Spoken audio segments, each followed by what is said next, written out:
Hi everyone, it's Fitz with your daily delivery. Hope you're doing well. I'm swell.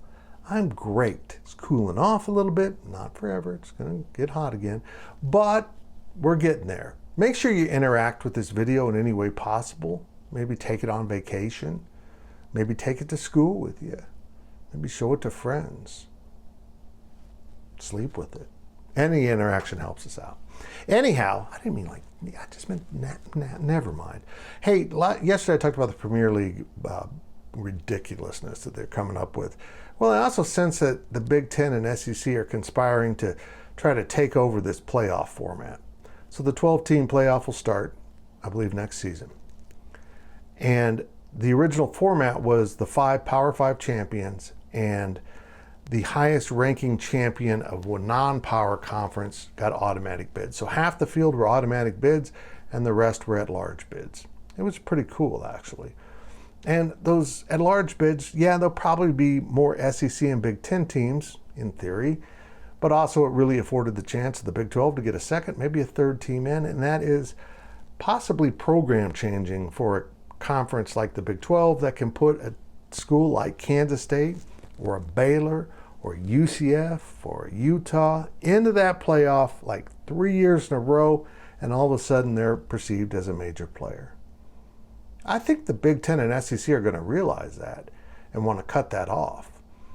I look for them to start making moves to consolidate more spots in this 12-team playoff for them, because it's about them.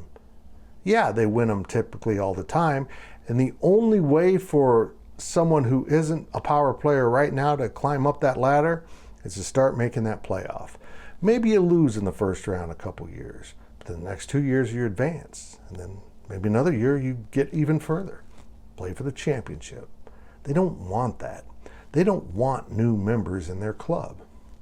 Keep an eye on this, because the same people that want the Premier League also want to consolidate the number of teams in the expanded playoff to involve those two conferences.